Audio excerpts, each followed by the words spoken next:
What's up, everyone, and welcome back to another episode of Beers and. Today, we're going to be talking about beers and riders on the storm. Do, do, do, do, do.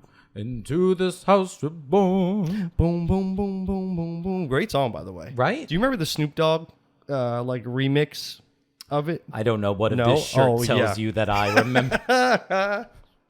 Well played. Welcome in, everyone. Welcome back to another episode. Nick and Alex here, as always. Hello. What's going on, my brother? How are you? I'm doing all right. So we're talking about... Oh, sorry. I didn't mean to cut you off. No, that's it. I'm doing all right. You're doing all right. Yeah. We're talking about storms today, everyone. Storms. We're fascinated. I'm fascinated by storms for the most part. Storms. Yeah. What do you... This isn't question of the day. Do you have a favorite? A specific one? Do you prefer the rain over the snow? Do you... It depends, but I will say, and it's funny because of where I am, I love a good hurricane. I love a good tropical storm. I love watching it roll in. I am an infant child, like glued to the window. Okay. Love it. It is cool when it's not like super destructive. Oh, yeah. Yeah. But as, we always joke, third floor. High enough in a flood, low enough in a fire. Fair enough. You shouldn't have to jump out of here, but just in case you did. Just in case. Roll. Yeah, exactly. Yeah. Exactly. Tuck and roll. This is a beer podcast, everyone, just in case you forgot. So Nick got his wish. Last time we were here, we had a wandering into the fog. Yes, we did. I'm gonna backhand whoever's doing their. And neither do I know now. the timing of this. So Nick, we talked about trying another one. Mm-hmm. So today we have a rare fog. Oh, so this is a triple dry hopped. Oh, rare fog, triple dry hopped with African Queen. Ooh, is that the name of a hop? That's the name of the hop. Yep. Oh. So something actually fairly new hop. I don't really know too much about it. No, I don't either. But this is rare fog hopped with triple dry hopped with African Queen. So I couldn't find anything in the recipe for that. Mm-hmm. So I found the base recipe for Rare Fog 2022. So it is it's pretty similar to the base recipe of, I know it's so bad, pretty similar to the base recipe of Wandering into the Fog that we had last time we were here. Mm-hmm. Mosaic, Pacific Jade, Citra, Summit. This one has a ridiculous amount of Galaxy. Oh, okay. So this one is all of that triple dry hopped with African Queen. Okay. And I love the can. I mean, did you look at the can? That was the first thing I said to you. When I love that purple pinkish, too. Yeah, it's very, very super nice. cool looking. Extra rare, extra foggy. Ooh. Guys, if you want to come in and see what we're drinking today, come over to Beers and Podcasts on YouTube. You can also come follow us over on the TikTok and the Instagram at the same thing. And get on us over on the socials. We're always posting new beers. We got reels. We have nonsense, tomfoolery, just all around shenanigans. What else could you want? Very little in what life, else could you want? I'd say. Okay, Nick, buddy, question of the day. What do you got for me? Inspired by the surroundings of your apartment. Okay. One of the first things I talked about when I got here, donuts. Oh. Do you have a favorite? I don't think we've had this question before. No, I don't Correct think me if we have. Do you have a favorite donut? Do I have a favorite? I do like a good old fashioned. I like a cruller. I do like a cruller. I never knew how to pronounce that. I believe it's cruller. Okay. I've also in the past, and maybe this is like me being an old man, I used to like a jelly stick, but I feel like there's not nearly as much jelly as there used to be. You're probably right. Just noticeable difference. I feel like it is. We're on a lack of jelly in the jelly sticks. Yeah. Otherwise, when I was a kid, I remember that my mother would always, when my mom would go and get, her coffee, small decaf, light with cream and 1 sugar, I would have a manager special.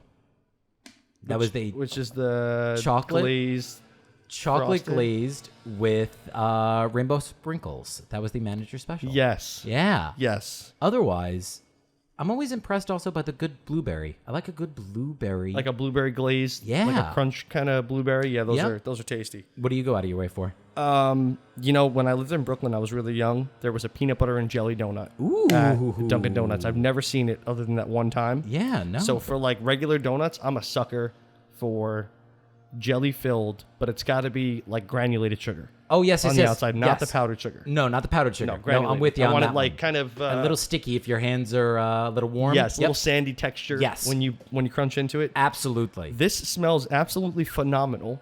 I got a big, Ooh, big whiff of tropical flavor. I was just gonna say a lot of pineapple coming through on that Yeah, one. pineapple, mango. Ooh, yeah, pineapple, big time. Well, it said there was quite a bit of Galaxy, if anything, so I'd assume Yep, that's... Galaxy and Mosaic. And the Mosaic. I'm interested to know about what the African Queen is. Yeah, we're gonna let's see what we taste first, and then we'll look it up and see. And to their point, super fucking foggy. Oh It yeah, is- this it looks is thick. It does. Thick with 2 C's. Oh, yeah. What you know about that 2C thickness? Hey. Oh, what you know about it? Throw them up. Throw them up. Just to put a pin in it, I want us to get past all of the craziness with donuts. Okay. I think that we're going too far.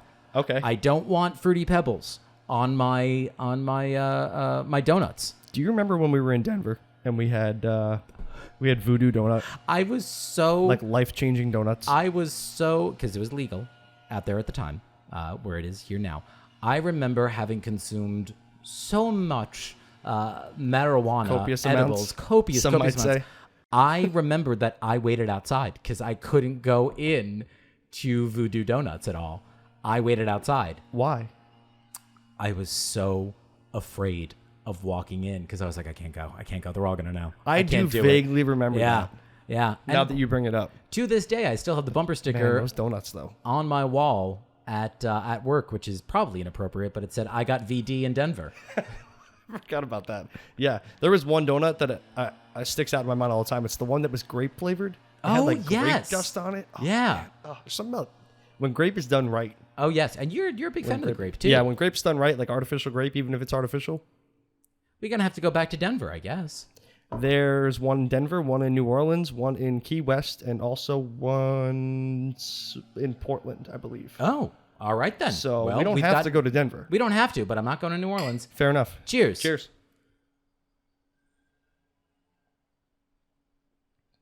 That be thick, but super Oh my juicy goodness. and Wow. super clean.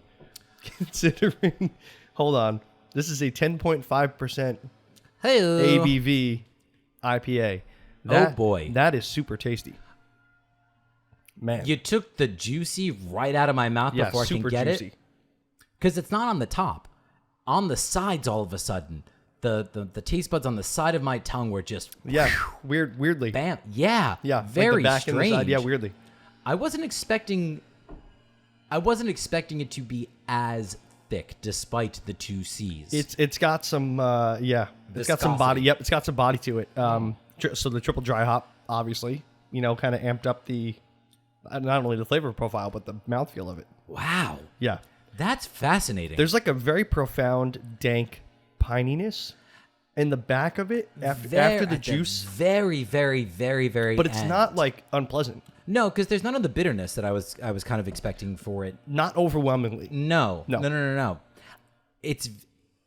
It's rightfully referred to as rare because I don't know if I've ever Oh man, really had this kind of flavor before. This kind of complexity. I think that's what it is. It's very complex, but like Yeah. not in like this is too much for me.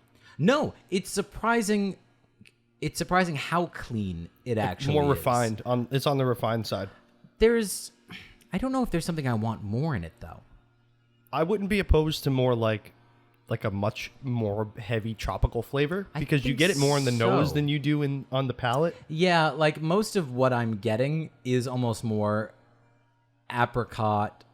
Oh yeah, big stone fruit. Yeah, much After the more with the stone pineapple fruit, note. which is not indicative, I think, of the smell. To your point, I don't think it's No. got as much of that stone fruit smell. It's much more tropical smell. No, because I still smell like mango pineapple Yeah, in the which- nose, but as soon as you drink it, you're right. You get like an apricot-y kind of Yeah, it's a lot more like candied apricot. super tasty. It is very nice. So smooth. Huh. Fascinating. And one thing that's lasted on both of ours is the head, Yes, yes. which is quite some time for. I am what I'm used to. genuinely surprised because I don't think it looks like it would be, hazy. Mm-hmm. I don't think I was still expecting the mouthfeel on it. It's quite a bit. Yeah, Yeah, it's almost I feel like I'm going to be higher on this than you. I think so. Yeah. Yeah, it's almost, to me, it's almost borderline port, or porter. like in the consistency of it. Yeah, which I'm not. It is closer to a expecting. darker beer. What are you going to throw on something like this? Well, okay, so before that, and to that point, the fact that you said it's got more of like a portery kind of feel. Yeah. This is brewed with Golden Promise Okay. and heavy flaked wheat and Okay. oat malt bill. So it is more malty, but I think only to stand up to the aggressive hopping of it. Oh yeah. I think that's why they do that. Absolutely. I'm above the Untapped average. So they're 4.3, only at a 372 rating. So this is actually fairly Fairly new, New. but still fairly high for even that small a number of votes. 4.45. Wow. Yeah, I'm up there. This is super smooth, like not even a hint of the ABV. No, which is very impressive. Which is, you know, it's a good point. I think I forgot, despite the fact that you mentioned once or twice 10.5. Yep. Not even a hint of it. No. Super smooth. I am going to be lower. I'm feeling more. I don't know why the first thing that kind of jumped to my mind was like a 4.15, 4.2. It's still pretty high. It is still pretty high. Yeah. It's unique. I don't think that I would have more than one. Okay. Probably shouldn't. No, I probably not. No.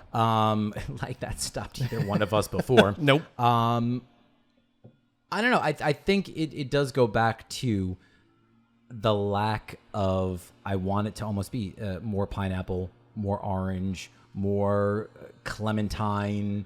Because it looks like orange juice. Yeah. You would think it'd have a brighter citrus flavor. Yeah, but I feel like it all still matches.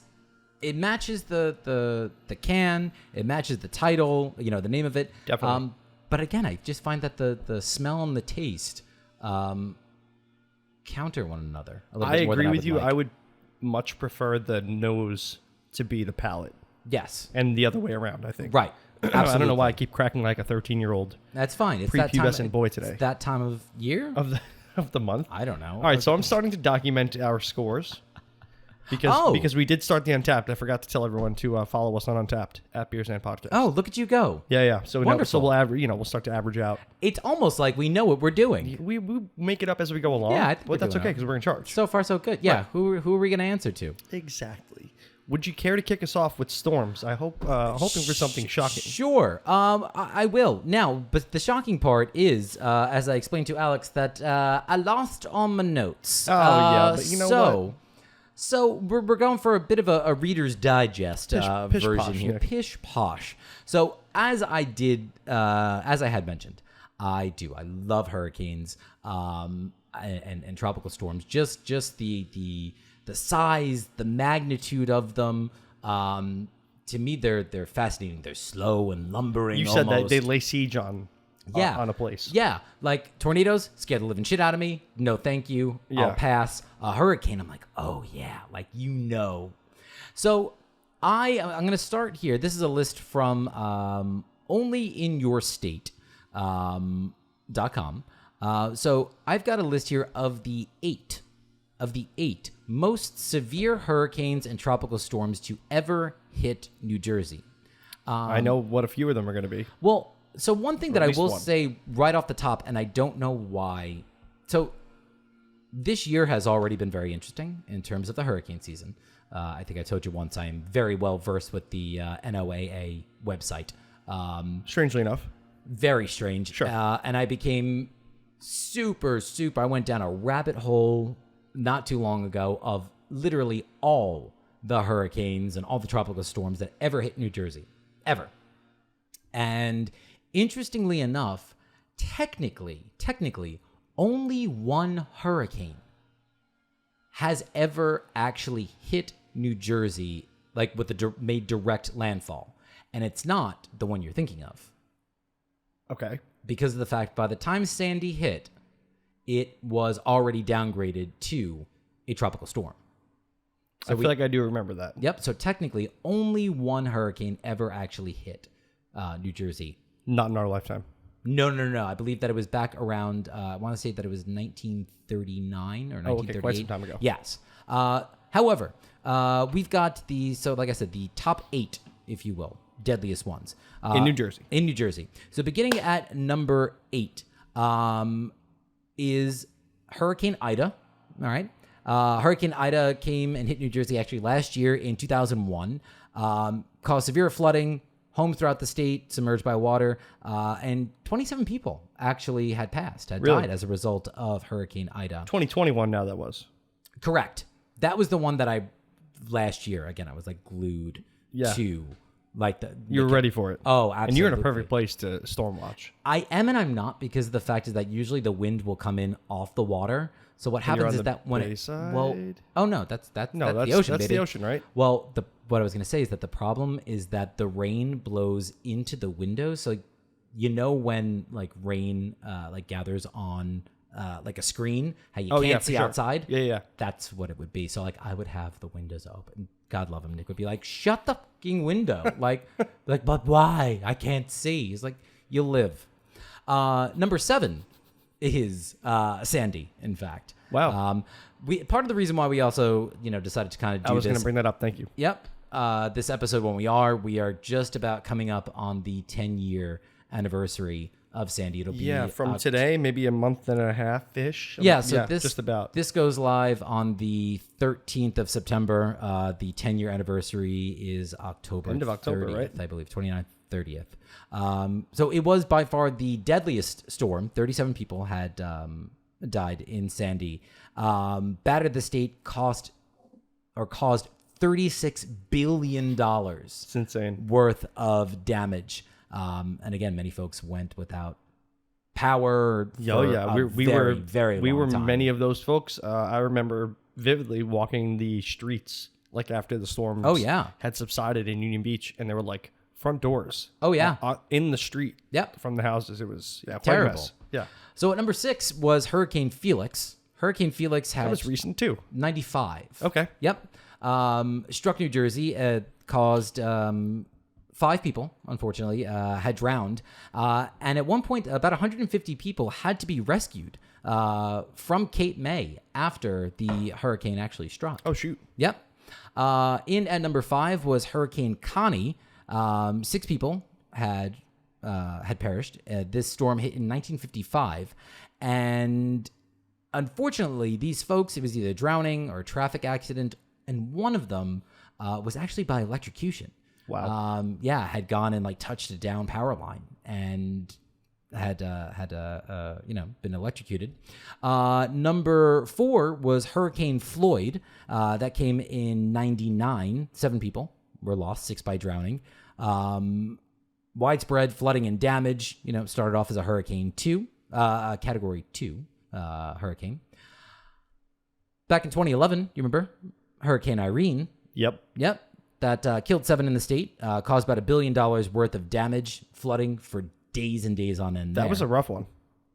That was one of those that hit up north particularly bad, North Jersey, because I was supposed to go back to school. We knew someone who was up there and had it like real bad. Remember, again, that was when folks are moving back into school up in Ramapo. Right. And friend Kate was like part of the group that was like moving in freshmen. And the way that Ramapo was situated, she was like, we can't get in or out. Like, there was no way to get in or out because we were in the valley. It's terrible. Then there was number 2 was the Great Atlantic Hurricane of 44. It had killed about 8 people. It had destroyed over 500 homes, and in general caused about $337 million in damages. And then, at least according to this website, there was the Great Coastal Hurricane of 1806. It remains the deadliest storm to hit the state. 21 passengers, in fact, on a ship called the Rose and Bloom had died when the vessel had gone down in the sea. So those are at least, again, super brief overview, but those are the 8 deadliest or scariest. In New Jersey. And again, we've only had one that has hit directly. Interesting. Yeah. I feel like that would be a higher number.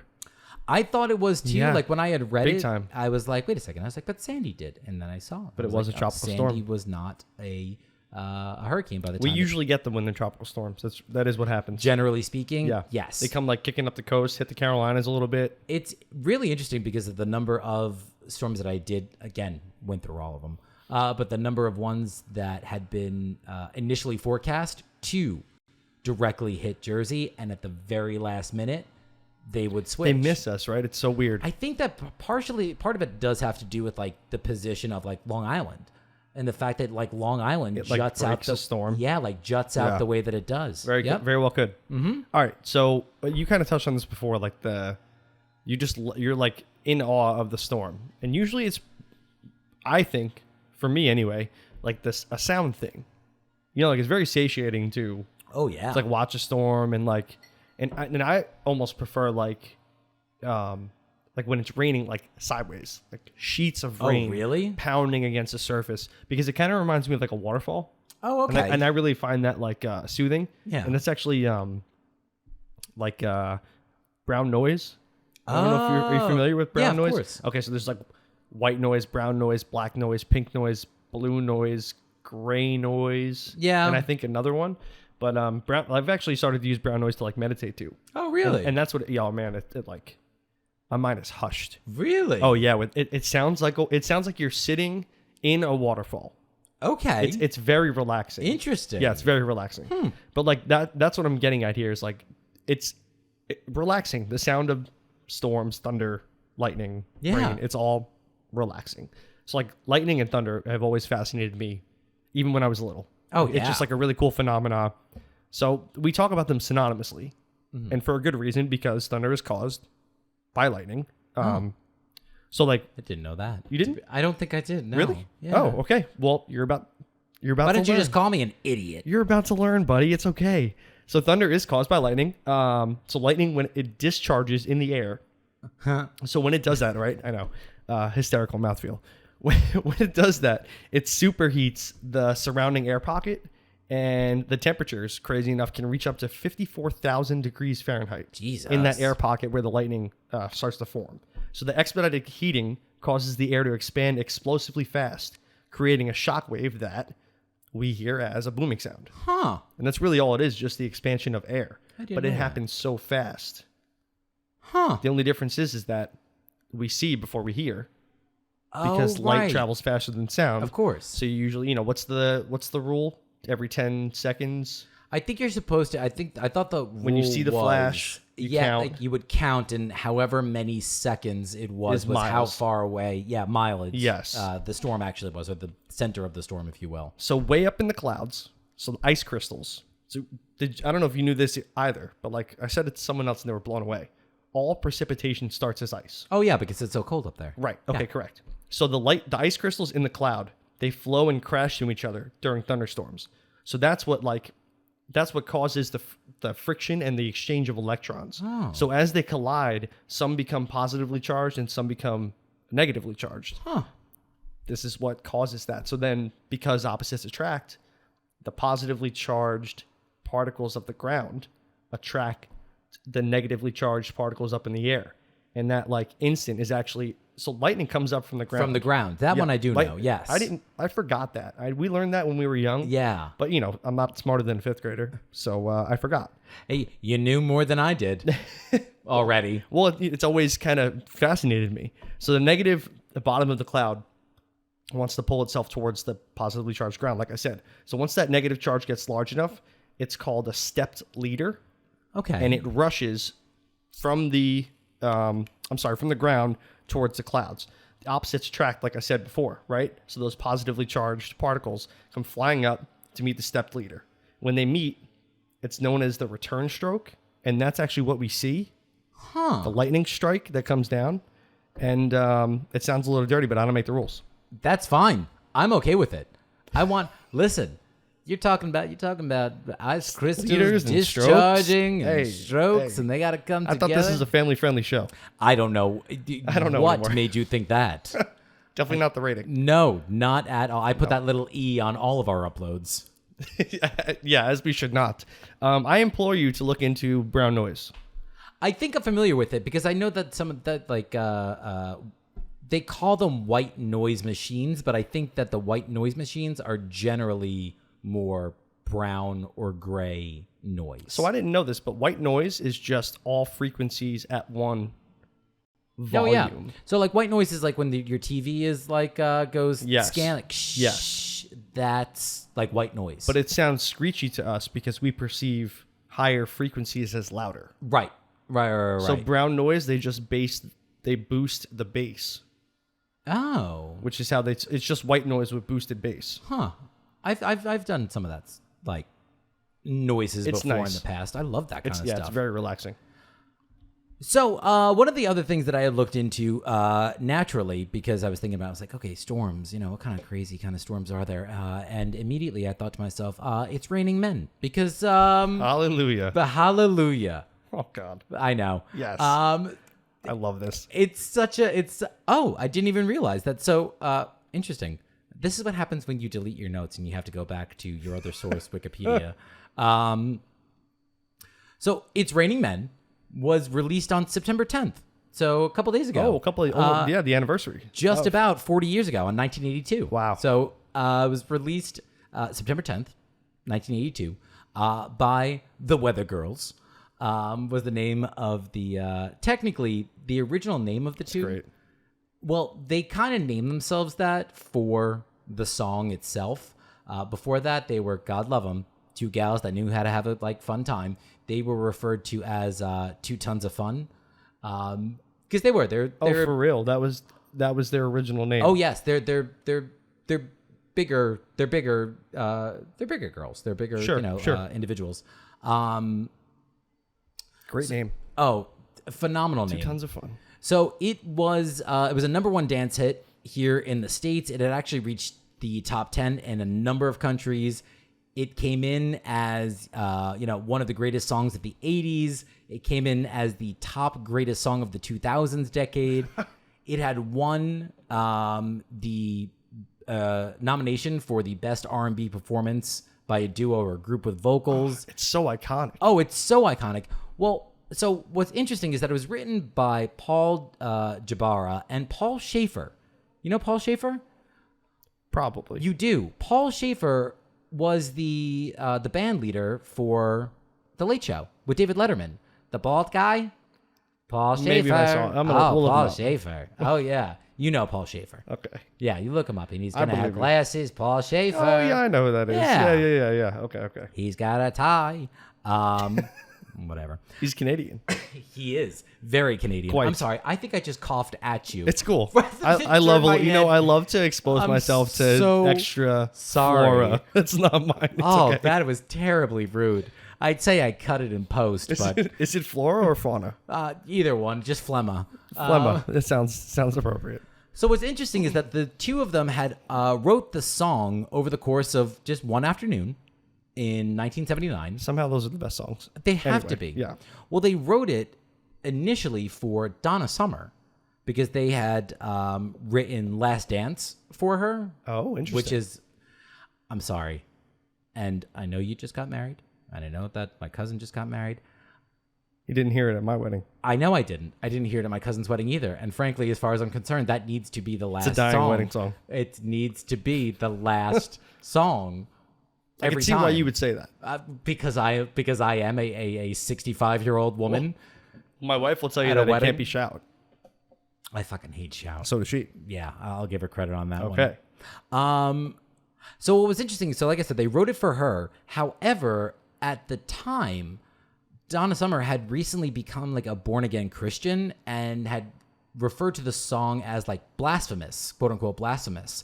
So she said no, she wasn't going to record it. It went then to, was offered to Diana Ross, it was offered to Cher, and it was offered to Barbra Streisand. Wow. And they all said no. So it was then offered to 2 Tons of Fun, who had said initially that they had discounted the song, saying, quote, we thought it was a crazy song. In fact, too crazy to record. I kept saying, it's Raining Men, really? Are you kidding me? I just did not think people would buy it. That's why I kept saying no. And eventually they acquiesced, despite the fact of saying no, and they recorded it in 90 minutes. I love that. They recorded the entire song within 90 minutes. And again, it became a huge hit. I feel like this happens more often than not, and like we're not like privy to this inside information all the time because like we would never know this unless we looked it up like you did. But like, and this is also like a finger point at modern musicians because like nobody really writes their own music. No. But when you look at stuff like that and like those kind of artists, Paul Schaefer and like these people that do this, just to hear that it's passed upon or it's passed over by so many artists before it finally makes it to someone and it's a hit anyway. Right. You know, like imagine if it was Cher. Well, and to your point, I think it also just reinforces this idea that like there are professional writers, Songwriters, and that are not artists. That are like, not artists. Yeah, and, performing artists. Right? I mean, it's rare that, you know, you find someone I think that's like talented enough to do both. Yeah. I think at this point. Or like, you have like these scenarios where it's an entire team of like a dozen people where it's like, let's get fucking real. Like, you know. Yeah, like I implore you, Beyonce fans. I'm so glad Go look up her credits. I'm so glad that is who you made reference to. Because that's the perfect one to do it. When I said it, I was like, Beyonce has like 12 people, 13 people that are writing like one song. Go look up her song credits and see how many just have her name under them. Exactly. It's not many. Not many. No, not at all. Not at all. I'm going to bring us back into storms. Actual storms. Oh, I'm sorry. Kind of like what you did before. I want to talk about destructive storms, but 10 most destructive worldwide that we have ever, you know, been able to record. Interesting. So these are according to watchmojo.com. So if you got any issues, take it up with Mojo. Take it up with them. Thank you. So I'm going to highlight a couple and then breeze through a few and then give you the last one. Okay. Because not all of them are worth like talking about, but they're worth mentioning because they made the list for a reason, right? Right. Okay. So Hurricane Camille went for about 9 days from August 14th to August 22nd in 1969. It was one of only 3 Category 5 hurricanes to make landfall in the U.S. in the 20th century. Wow. Not many. No, I believe doesn't happen. Oh often. no, I was going to say Katrina, but Katrina wasn't in the 20th century. Katrina was technically 20th Technically century. not. You're right. 21st century. You're correct. So actually, likewise with Katrina, this one gained steam over the Gulf of Mexico and then slammed into Mississippi and Virginia. Really? So it's Mississippi and Virginia. And Virginia. How? It came. It was that big. So sorry. Storm surges would top out at 20 feet, and wind gusts would go up to 175 miles per hour. The storm would cause billions of dollars in damage and kill 250 people. Good. And that is inflation adjusted. Wow. Just in case you're wondering. Wow. The next Category 5 on our list, number 9, is Hurricane Mitch. Lasted about 3 weeks over Central America and was the deadliest hurricane to strike the Atlantic in over 2 centuries when it came. So it was slow moving and steamrolled Honduras and Nicaragua, displacing and killing over 11,000 in total while dropping 3 feet of rain just over the land. Oh my God. That's a lot of snow. What year, is there a year for that? Or that was I don't have it here, but I want to say it was in the 80s. Good. Hurricane Mitch. Are you looking it up? I am. Okay, thank you. That is bomb. That 3 weeks. So you know, actually it was the 90s. It was the 90s. So you know the old like adage. 1998. The Holy that shit. What is it? An inch of rain is a foot of snow. Yes. So they had 3 feet of rain. Oh my God. So that would be, I don't know, 48 feet of snow. No, 36 feet of snow. That's incredible. That's crazy. That's incredible. It's crazy to think about. Okay, moving away from hurricanes. From July 30th to August 6th of 1975, Typhoon Nina dropped absolute bombs on China and Taiwan. Buildings collapsed due to the rapid rainfall from this storm, as did the Bangshan Dam. After 5.5 feet of rain fell in only 6 hours. Oh my God. 62 dams were broken as a result of Nina, submerging thousands of miles of land, and disease caused the death toll to be even higher, obviously, with all of that land submerged. And Nina ranks as the 4th deadliest tropical cyclone in history. Let me tell you, I feel like typhoons are wildly underreported here in the West. Because we don't get them. I think it's, as my wife pointed out, strictly like an Indian Ocean area. Yeah. Right. Holy shit. So this next one is, I think, my favorite on the list. This one's known as the Dust Bowl. It happened in the 1930s. Oh my God, that's a horrific period of U.S. history. Yes, exactly. I didn't even know that this happened. Yeah. So this totally like covered the Great Plains in Canada. So it's like the opposite of rainfall when a massive drought happens. And like that massive drought, excessive dry conditions teamed up with extreme windstorms and poor agricultural planning, according to Watch Mojo, all played a hand in the disaster. So what would happen is topsoil, these are called black blizzards, would get kicked up and like cover masses of land, kind of how like I forget what planet it was, but I talked about it when we talked about planets. Wasn't like, it Mars or Jupiter? I don't remember. It was one of the last ones, but Yeah. like the storms of like heat and metal that would Right, get kicked up right. and encompass the planet. Kind of the same thing, but for the Great Plains. Oh my! Oh, you know what? The again, John Steinbeck, The Grapes of Wrath. That Talks about this. Oh well, that's why they move. Like everybody had to pick up and like leave. People So in that's why- Oklahoma had to flee their homes. Exactly. Yeah. Because it was called, it's like they would get to California. It would be like, no Chinese, no blacks, no Okies. And because they were Wow. like, from Oklahoma, they were referred to as like Okies. Yeah. No yeah, kidding. yeah. Oh, that's a terrible time. Yeah, right during the Depression as well. Yeah. Exactly.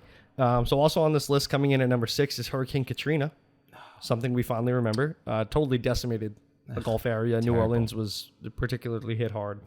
Yeah. Lots of destruction and flooding and looting and rioting and Have you, all sorts of crazy stuff. you've been to New Orleans, correct? No, I still haven't. Let me tell you, it's been, what, 15, almost just about 15 years now? Yeah, did I put the date? I think it was I in didn't, but I think it was 2006. Yeah, 4, 6, 8. Something like that. 2004, Yeah, 2006. 5. Yep.